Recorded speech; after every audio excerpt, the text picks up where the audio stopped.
नमस्कार, मैं शंभू कुमार सिंह और आप देख रहे हैं national Dastak. Justice for justice Karnan, याद है आप लोग को या भूल गए? इस देश में जस्टिस कर्नन बहुजन समाज के थे, दलित समाज के थे और कोलकाता हाई कोर्ट में जज थे। जस्टिस कर्नन के बारे में बता दूं कि सबसे ज़्यादा फैसले देने का रिकॉर्ड है उनके नाम। और पता है वो फैसले क्या थे? इस देश में जो SC, ST, OBC माइनॉरिटी के लोग जो जेल में थे, जिनको खीरा चोरी के झूठे आरोपों में, छोटे छोटे आरोपों में जेल में बंद थे, उन्होंने फैसले दिए, जमानत दिए, बरी किए।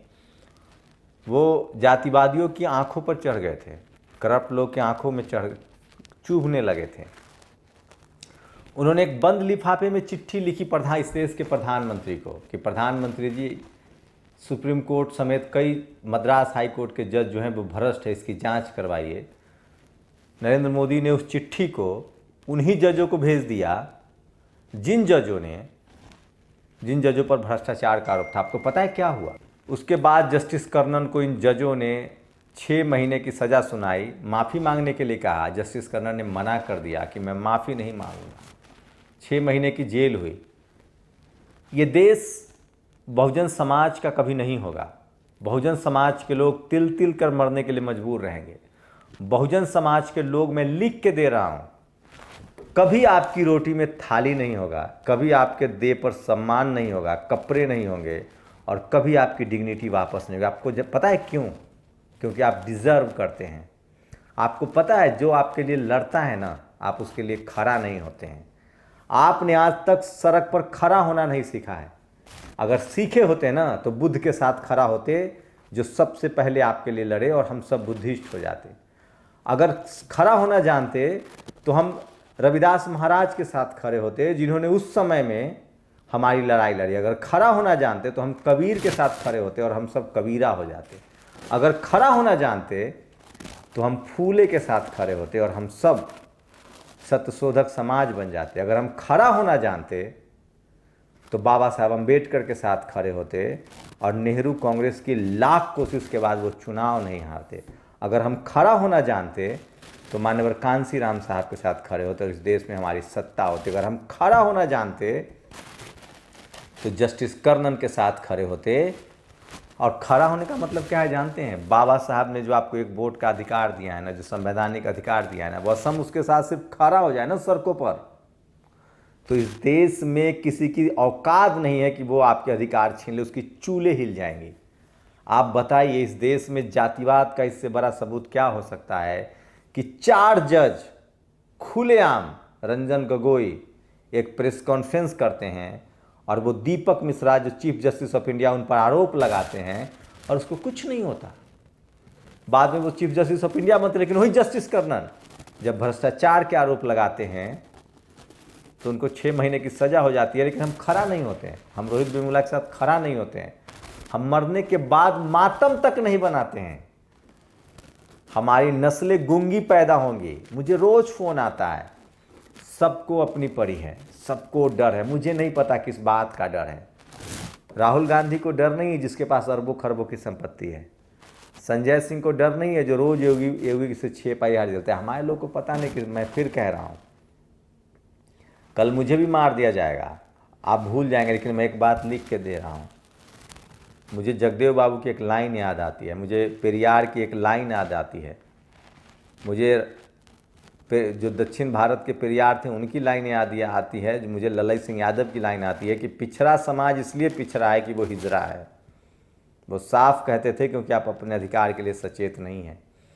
मुझे लाइन याद आती है, ये तमाम है। मुझे लाइन याद आती है जगदेव बाबू की, वो कहते थे पहली पीढ़ी मारी जाएगी, दूसरी पीढ़ी जेल जाएगी, तीसरी पीढ़ी राज करती है। एग्जाम्पल बताऊं?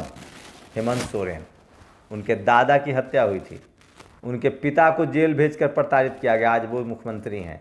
तेजस्वी यादव, उनके पिताजी जेल में हैं, वो राज करेगा। मैं इसलिए कह रहा हूँ बहुजन समाज के लोगों, गूंगे बने रहोगे, तुम्हारी आने वाली नस्लें गूंगे बनेंगी। अपने लोगों के साथ खड़ा होना सीखिए। उस समय हम सोशल मीडिया पर इतने सक्रिय थे, मैं गया था चेन्नई, मैंने किए हैं कई जस्टिस कर्नन के इंटरव्यू।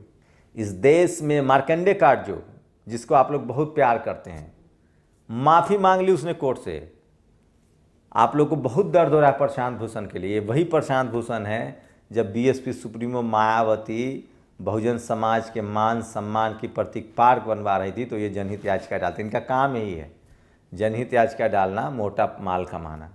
लेकिन मैं फिर भी उनके साथ खड़ा हूँ। बहुजन समाज हमेशा अन्याय के साथ खड़ा होता है, अन्याय के साथ खड़ा होता है और अन्याय का विरोध करता है आज। लेकिन यही प्रशांत भूषण है जिन्होंने जस्टिस कर्नन के खिलाफ कैंपेन चलाया था। ये वो जज थे CJI JS Shekhar, justice Madan, justice Gogoi, ये तमाम 6-7 जजों की बेंच थी जिन लोगों ने जस्टिस कर्नन को जेल भेजा था। आपको नहीं लगता जस्टिस कर्नन संसद में होने चाहिए? आप सोचिए, हम लोग एक चपरासी की नौकरी करते हैं ना तो सेट हो जाते हैं, आवाज़ नहीं उठाते अपने अधिकार के लिए।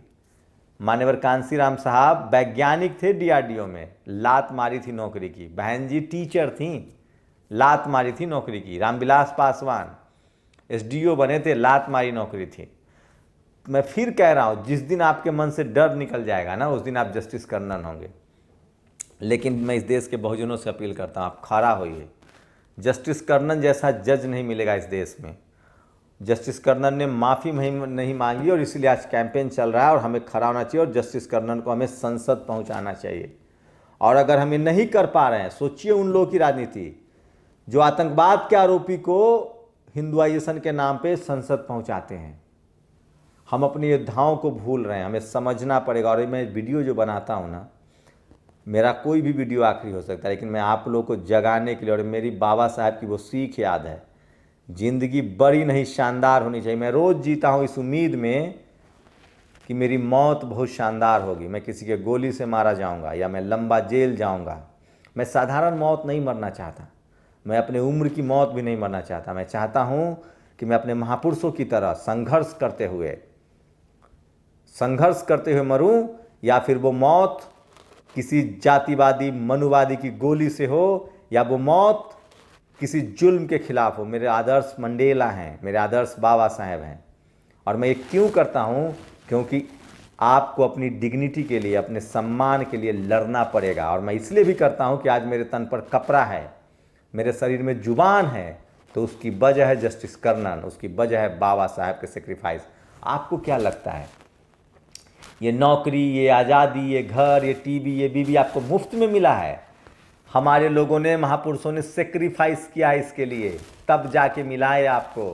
रामस्वरूप वर्मा, जगदेव प्रसाद, साहू जी महाराज, शिवाजी महाराज, संभाजी महाराज, इन्होंने सेक्रीफाइस किया है। समझना पड़ेगा आपको। और आपके लोगों को आज जेल में डाला जा रहा है। जस्टिस कर्नन को जेल में, सोचिए, एक दलित जज को जेल में डाल दिया गया और हम लोगों ने बर्दाश्त कर लिया।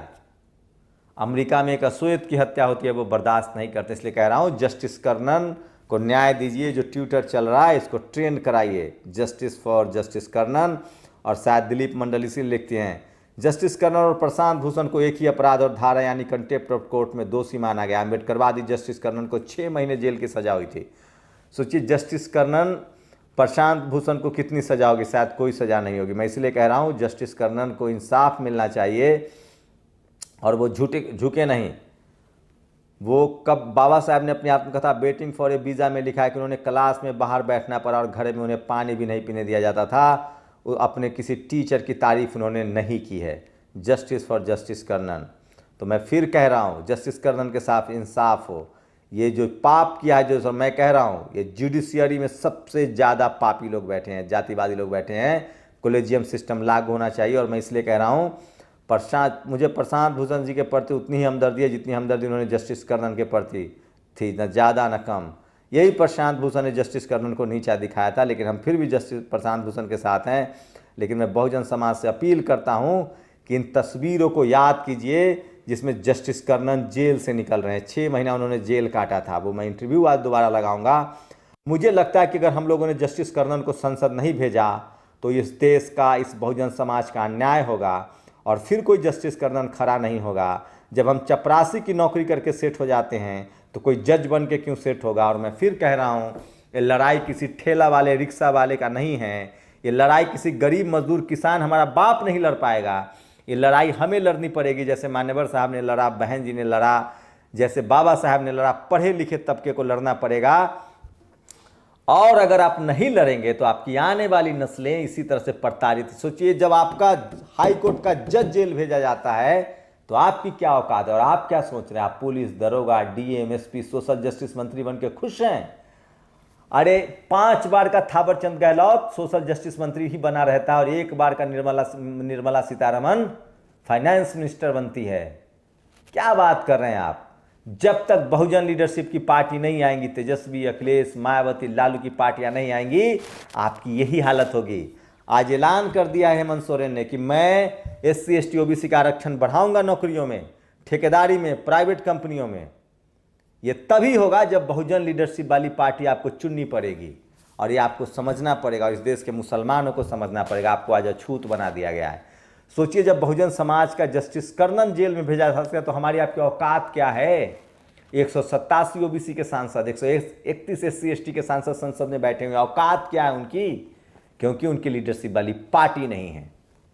आपको समझना पड़ेगा कि बाबा साहब ने बहुत मेहनत से आपको वोट की ताकत दी है और उसको समझना पड़ेगा, राजनीति को समझना पड़ेगा और हमारे नेताओं को भी समझना पड़ेगा कि जो परिस्थितियां हैं आपको सड़कों पर निकलना पड़ेगा। तो बात मैं जस्टिस कर्नन को कर रहा था, हम सबको जस्टिस कर्नन के साथ, आपके पास ट्विटर अकाउंट है तो ट्वीट कीजिए, जस्टिस कर्नन साहब का किसी ने साथ नहीं दिया क्योंकि वो दलित हैं, आप दीजिए उनका साथ, न्याय दिलाइए उनको।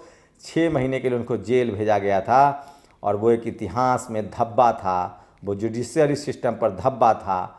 और सोचिए कि जस्टिस गोगोई ने सुप्रीम कोर्ट के चीफ जस्टिस के खिलाफ प्रेस कॉन्फ्रेंस की, कोई कार्रवाई नहीं हुई, लेकिन एक दलित जज के साथ किस तरह जस्टिस कर्नन को जब सुप्रीम कोर्ट के जातिवादी जजों ने सज़ा सुनाई तो सज़ा की माफ़ी के लिए कर्नन साहब के बेटे ने राष्ट्रपति प्रणब मुखर्जी से गुहार लगाई। प्रणब मुखर्जी ने सज़ा माफ़ी की अर्जी नहीं सुनी क्योंकि वो ब्राह्मणवाद से लिप्त था। तो सारी परत दर परत हम लोग खोल रहे हैं, उसको समझने की कोशिश कीजिए। और मैं इसलिए कहता हूँ कि जस्टिस कर्नन हमारे हीरो हैं और जस्टिस फॉर जस्टिस कर्नन, इन तमाम तस्वीरों को आप शेयर कीजिए।